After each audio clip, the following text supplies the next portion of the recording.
Bienvenidos a su canal Divina Voluntad Siempre Fiel. Hablamos de espiritualidad en cualquier nivel y en cualquier tipo, y muchas veces se nos empieza a complicar, porque para determinadas espiritualidades pues hay que hacer algunas cosas especiales, como por ejemplo los franciscanos. Necesitamos renunciar a todo y tenemos que hacer nuestros votos de pobreza, y bueno, ya mucha gente conocemos qué es lo que llevan a cabo, ¿no? Es algo muy específico lo que hacen para vivir esta espiritualidad. En cambio, la divina voluntad, pues es totalmente diferente. Aquí no se le pide a nadie que haga un voto de pobreza, ni mucho menos en este sentido como lo hacen los franciscanos. La pregunta sería, ¿cómo adquirimos el don de la divina voluntad obrante en la criatura? ¿Es fácil o es difícil? Bueno, pues mismo Jesús nos lo contesta. Le dice Jesús a Luisa: hija mía bendita, dime, ¿qué quieres? ¿Quieres tú que mi voluntad reine y viva en ti como vida? Si verdaderamente lo quieres, todo está hecho, porque es tanto nuestro amor y el deseo ardiente de que la criatura posea nuestra voluntad como vida para hacerla vivir de ella, que en cuanto su voluntad humana verdaderamente lo quiere, así, la nuestra llena el querer humano de nuestro supremo querer, para formar en él su vida y vivir en ella como en su propio centro. Entonces aquí Jesús no nos está diciendo que tenemos que hacer algo súper especial, ni mucho menos, sino que lo que nos está invitando es a que si la criatura verdaderamente lo quiere. Hay otra lectura donde Jesús le dice a Luisa que si la criatura, si el hombre tiene la buena voluntad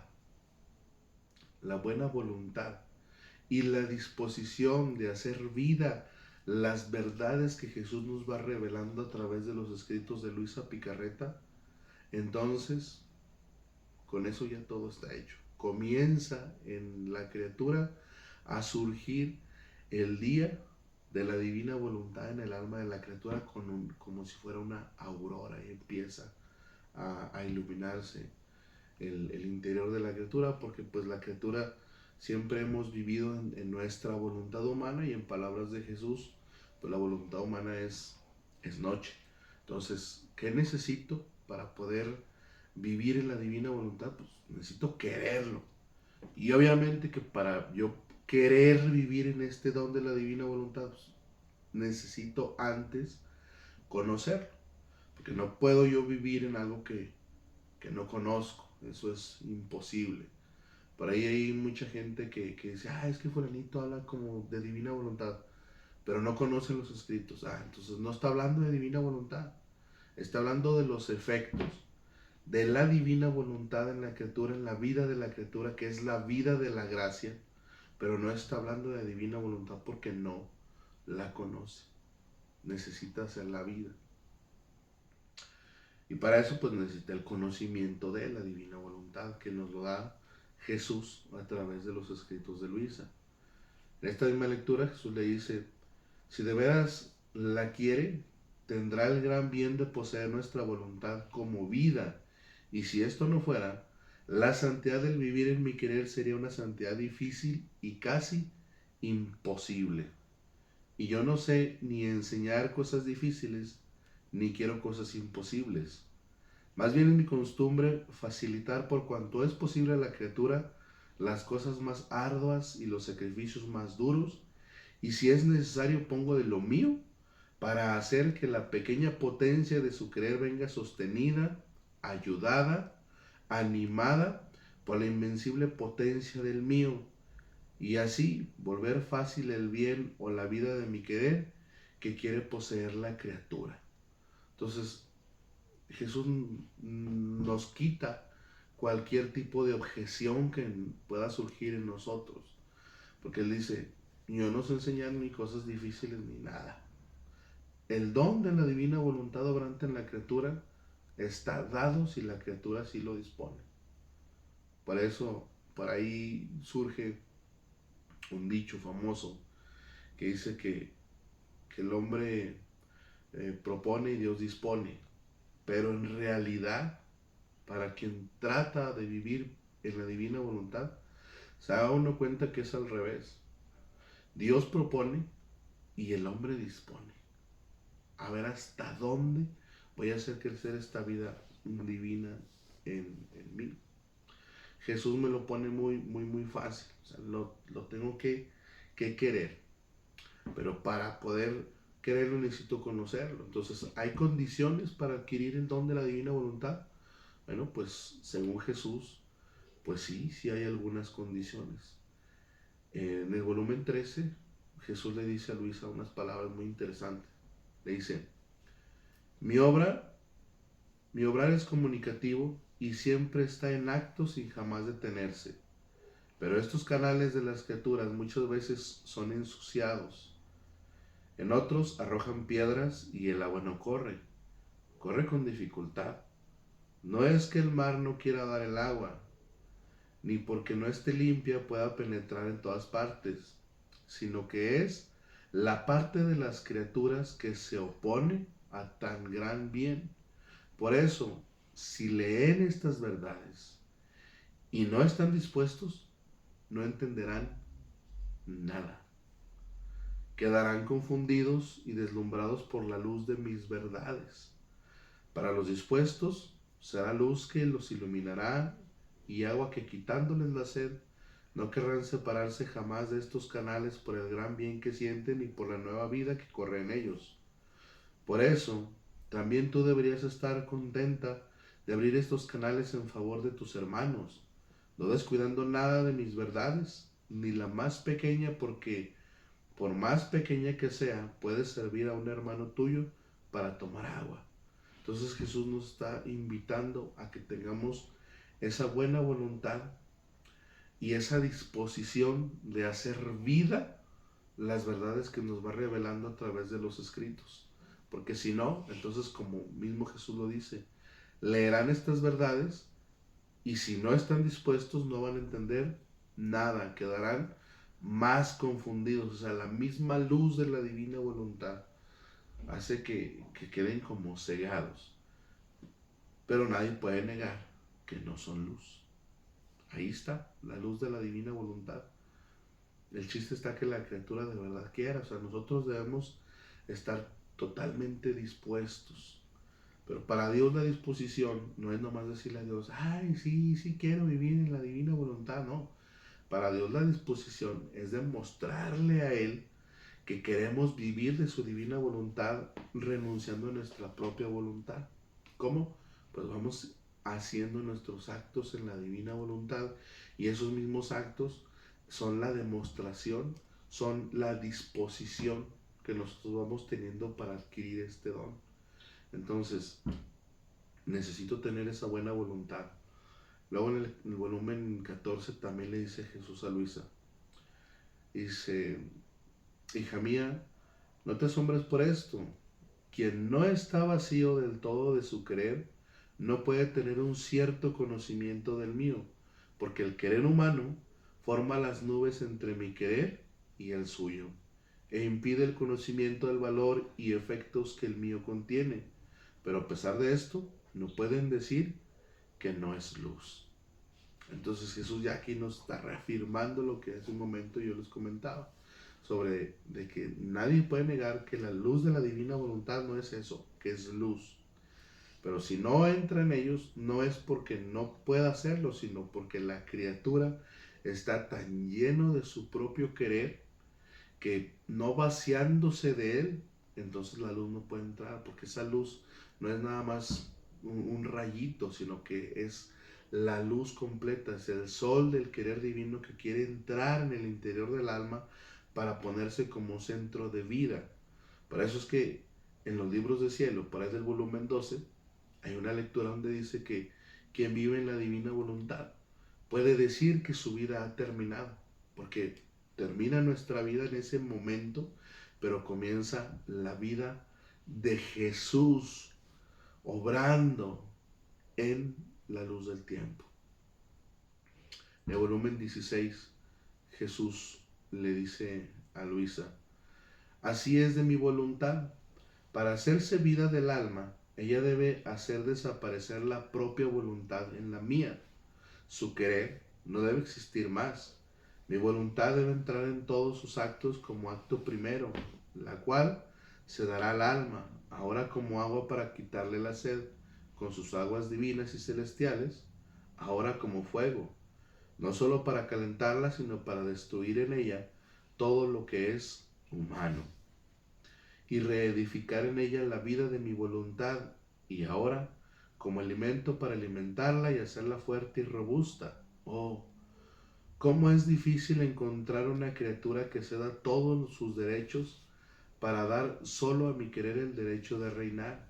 Casi todos quieren reservarse alguna cosa del propio querer, y por eso mi voluntad, no reinando completamente en ellas, no puede formar su vida en todas las criaturas. Entonces Jesús nos está pidiendo el campo de acción, pero tiene que ser un campo de acción totalmente libre, sin ningún obstáculo.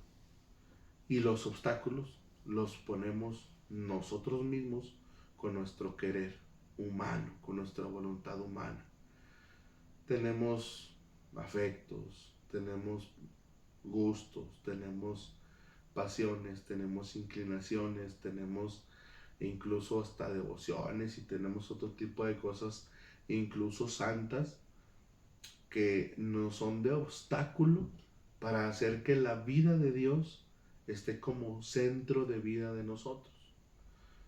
Y así se podrán mencionar algunos otros obstáculos, como también puedan ser los dones, que muchas veces pues nosotros venimos de otros movimientos, venimos de otras agrupaciones donde Dios a través del Espíritu Santo nos ha dado algún don o dos, pero esos dones de quién son, pues son de nosotros, porque ya nos los dio Dios. Salen de Dios, pero ya son nuestros.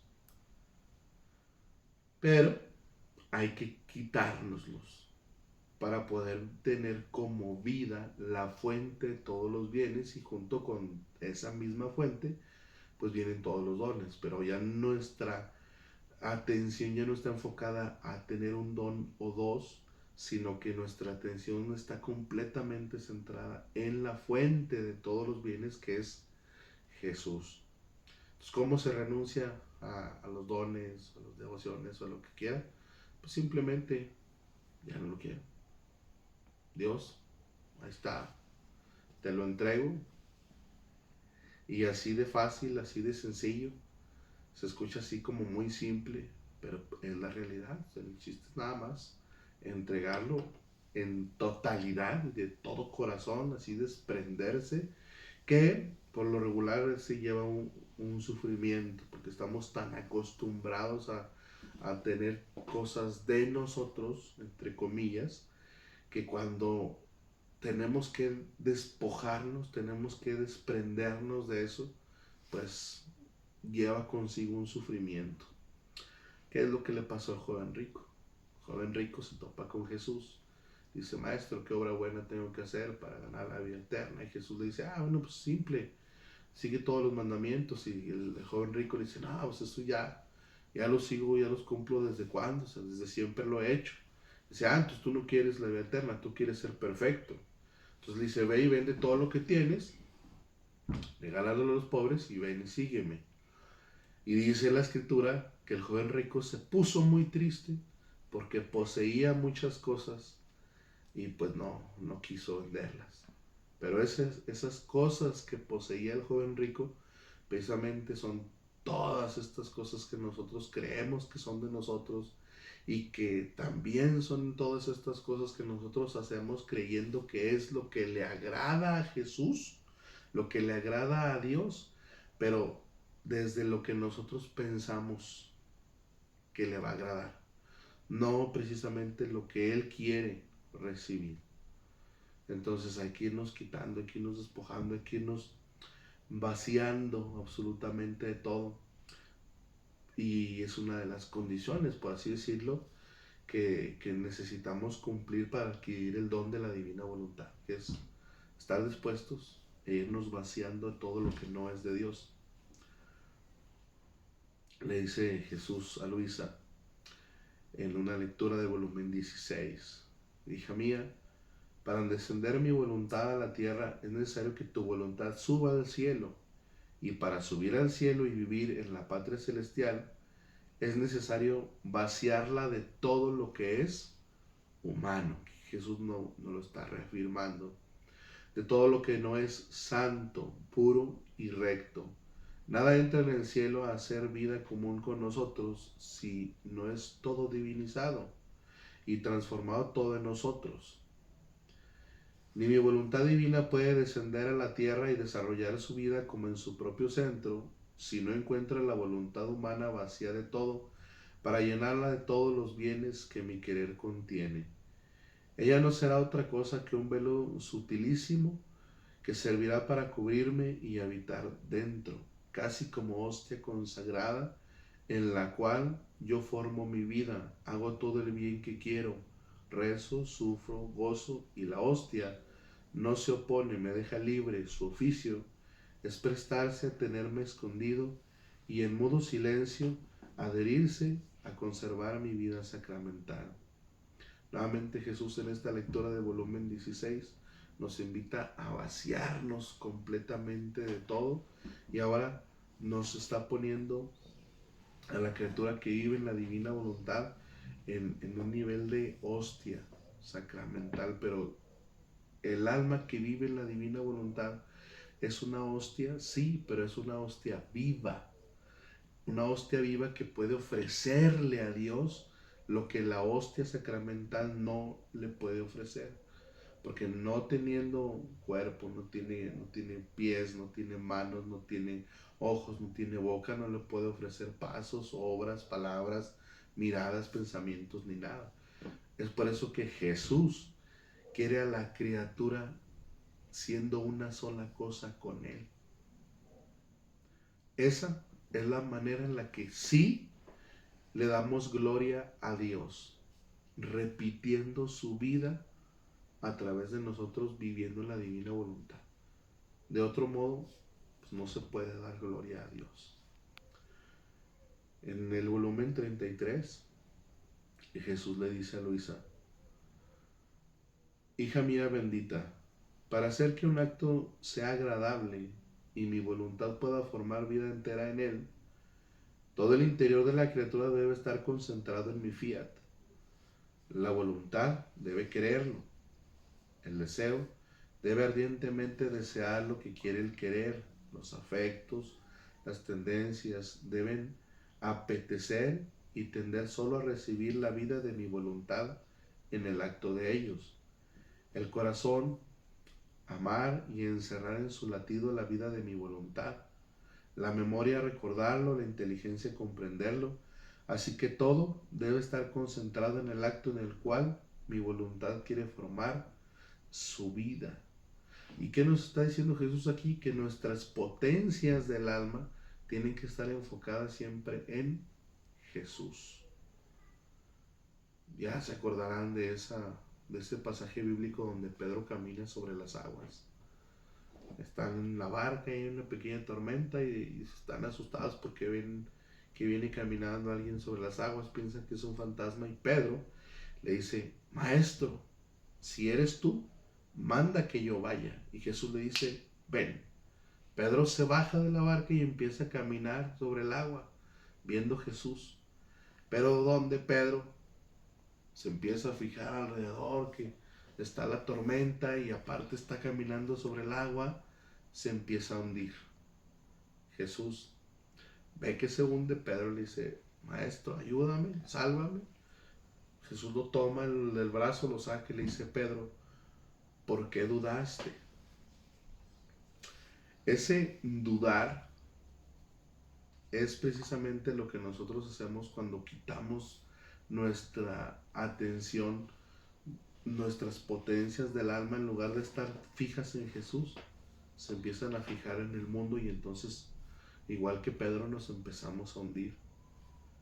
Vivir en la divina voluntad el fundamento es la fe, es llevar a la fe al acto más heroico. De aquí que tengamos que poner mucha atención y mucho cuidado en que nuestras potencias estén dirigidas solamente a Dios. Nuestra voluntad, nuestra inteligencia y nuestra memoria tiene que estar siempre hacia Dios. Y le continúa diciendo Jesús. Dice, ahora, así como para formar una vida se necesita voluntad, deseo, corazón, afectos, tendencia, memoria, inteligencia. De otra manera no se podría llamar vida entera y perfecta. Así mi divina voluntad, queriendo formar su vida en el acto de la criatura, quiere todo junto, lo que de la criatura concentrado en su acto o vida que quiere formar. De otra manera no se podría decir vida entera y perfecta. He aquí el por qué mi voluntad quiere todo, para poder poner la vida de su amor en el amor de la criatura, sus deseos, sus tendencias divinas en los de ella, su latido increado en el latido creado, su memoria eterna en la memoria infinita, la memoria finita. En suma, todo. Quiere ser libre en todo para poder formar vida eterna, no a mitad.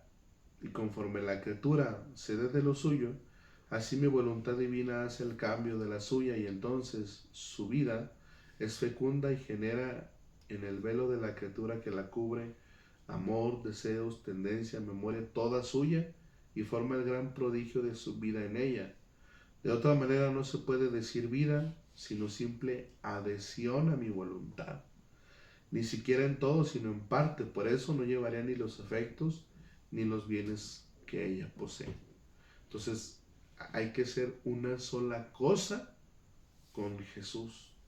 Tiene que haber una fusión entre la criatura y Dios en donde no se distinga si es Jesús o si es la criatura, sino que es uno solo.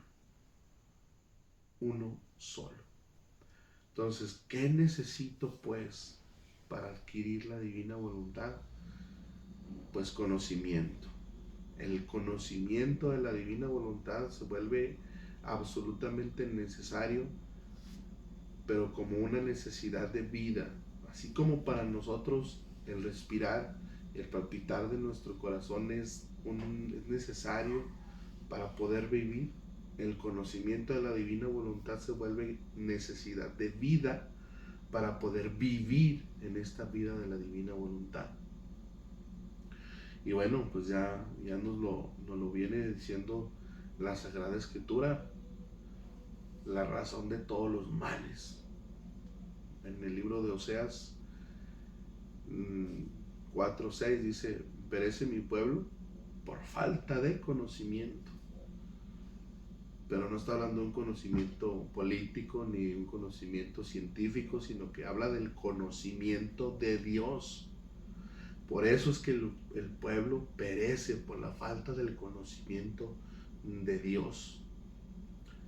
El Catecismo de la Iglesia Católica en el artículo 356 dice, de todas las criaturas visibles, solo el hombre es capaz de conocer y amar a su Creador. Es la única criatura en la tierra a la que Dios ha amado por sí misma. Solo Él está llamado a participar por el conocimiento y el amor en la vida de Dios. El Catecismo de la Iglesia Católica, la Iglesia ya nos lo señala. Es fundamental el conocimiento de Dios. Hay otro artículo también en el Catecismo de la Iglesia Católica, el 683, que dice, nadie puede decir Jesús es Señor, sino por influjo del Espíritu Santo. Este conocimiento de fe no es posible sino en el Espíritu Santo para entrar en contacto con Cristo. Es necesario primeramente haber sido traído por el Espíritu Santo. Él es quien nos precede y despierta en nosotros la fe mediante el bautismo, primer sacramento de la fe, la vida que tiene su fuente en el Padre y se nos ofrece por el Hijo y se nos comunica íntima y personalmente por el Espíritu Santo en la Iglesia. Esto es por parte de la iglesia. No podemos estar fuera de. No podemos decir, no necesito la iglesia. No, sí, absolutamente sí necesita la iglesia para vivir en la divina voluntad. En el volumen 14 Jesús le dice algo muy interesante a Luisa. Dice, el conocimiento lleva consigo el valor, los efectos, la vida de aquel bien. Un objeto tanta utilidad produce por cuanto se conoce, y muchas veces sucede que dos objetos contienen el mismo valor. Uno que conoce el valor de más vendiéndolo gana más, otro que no tiene aquel conocimiento lo venden menos. ¿Cuántas cosas hace el conocimiento? Muchos se hacen ricos porque tienen cuidado de conocer las cosas, otros se encuentran en las mismas circunstancias, pero porque no conocen bien las cosas son pobres. Cuando yo hago conocer es porque quiero dar. Así que, ¿cuántos valores y efectos conoces? Tanto te he dado. Entonces, el conocimiento es necesario para disponer a la criatura a recibir a Dios con todo lo que Él contiene, pero sobre todo para poder valorizar a Dios, para no tomarlo como una bagatela, sino tomarlo como la majestad suprema que es. En el volumen 13 le dice, hija mía, por cuantas verdades de más te manifiesto, tantas especialidades de bienaventuranzas te hago en don. Cada verdad contiene en sí una beatitud, una felicidad, alegría y belleza distinta. Así que cada verdad de más que conoces pone en ti una bienaventuranza, una felicidad, alegría, belleza, de las cuales tú quedas enriquecida. Son semillas divinas que el alma recibe y que manifestándolas a los demás les comunica estas semillas y enriquece a quien las recibe. Entonces, estas mismas verdades nos ayudan para, aparte de vivirlas, para poder comunicarlas a las demás personas. Cuando conocemos de divina voluntad, nace en cada uno de nosotros un deseo ardiente por compartir, por comunicar estas verdades divinas. Pero ¿cómo comunicamos algo que no conocemos y no tenemos? Es por esto que surge la necesidad de vida de pasar a nuestra propia naturaleza las verdades que Jesús nos va participando. Por eso Jesús nos dice, si la criatura tiene buena voluntad y tiene la disposición de hacer vida de estas verdades, está hecho. Dice también en el volumen 23, dice Jesús a Luisa, he aquí el porqué de la necesidad de sus conocimientos, de los conocimientos de la divina voluntad. Pues si un bien no se conoce, ni se quiere, ni se estima, ni se ama. Por eso, estos conocimientos serán los mensajeros, los heraldos que anunciarán mi reino. Mis conocimientos acerca de mi fiat se pondrán en actitud ahora de soles, ahora de truenos, ahora de relámpagos de luz, ahora de vientos impetuosos que llamarán la atención de los doctos y de los ignorantes, de los buenos y aún de los malos, que como centellas caerán en sus corazones y con fuerza irresistible los derrumbará para hacer resurgir en el bien los conocimientos adquiridos, formarán la verdadera renovación del mundo. Entonces, estos conocimientos de la divina voluntad hacen también que nosotros nos vayamos disponiendo a poseer el don de la divina voluntad en la criatura. Y esto es lo más importante. Nos vamos disponiendo a poseer a Dios. En el volumen 19, Jesús le dice a Luisa, mi gran gloria y la gran necesidad de que los conocimientos del supremo creer sean conocidos y que como rocío benéfico apaguen los ardores de las pasiones y que como sol que surge haga huir las tinieblas y de la voluntad humana y quite el entorpecimiento que casi todas las criaturas tienen aún en el hacer el bien, porque falta la vida de mi querer. Y esto es muy muy importante, porque dice que la criatura está entorpecida aun cuando hace el bien a los demás, porque no tiene la vida de su querer en esa obra que está realizando. Los está poniendo como centro de vida y como una luz magnética que es el querer divino, que tiene la potencia de darle vida a esas verdaderas obras. Dice, mis manifestaciones sobre él serán como bálsamo que cicatrizarán las llagas que han producido la voluntad humana. Quien tenga el bien de conocerla se sentirá correr en él una nueva vida de luz, de gracia, de fortaleza para cumplir en todo mi voluntad. Y no solo esto, sino que comprendiendo el gran mal del propio querer lo aborrecerán y se sacudirán del durísimo yugo de la voluntad humana para ponerse bajo el suave dominio de la mía. Entonces los conocimientos de la divina voluntad sirven para erradicar los males del alma de la criatura. Hay otra lectura en el volumen 20 donde Jesús le dice, hija mía, cuando los conocimientos de mi divino querer hayan hecho su camino, en vista del gran bien que ellos contienen, bienes en los que ninguna criatura ha pensado hasta ahora, que el reino de mi voluntad será el desahogo del cielo, el eco de la felicidad celeste, la plenitud de los bienes terrenales. Entonces, en vista de tan gran bien, suspirarán, pedirán a unanimidad que venga pronto mi reino. Entonces, triunfante vendrá en medio de las criaturas. He aquí la necesidad de los conocimientos. Estos serán incitaciones, estimularán el apetito de las criaturas para gustar el alimento tan exquisito, sentirán toda la voluntad, las ansias de vivir en un reino tan feliz para liberarse de la tiranía y la esclavitud de las cuales las ha tenido el propio querer. Entonces, estos conocimientos de la divina voluntad nos sirven también para hacer que venga el reino de la divina voluntad sobre las criaturas. Entonces, ¿qué necesito pues para poder vivir en la divina voluntad? ¿Cómo lo puedo adquirir? Pues tengo que vaciarme de mí mismo. Tengo que estar completamente dispuesto y necesito de absoluta necesidad el conocimiento para irme disponiendo a recibir este reino tan santo, para ir poseyendo a Dios, para hacer que venga ese reino de la divina voluntad. Soy Adonai López y nuevamente te doy la bienvenida a este canal de Divina Voluntad Siempre Fiat. Te pido que te suscribas, que le des like al video. Nos vemos en otra emisión.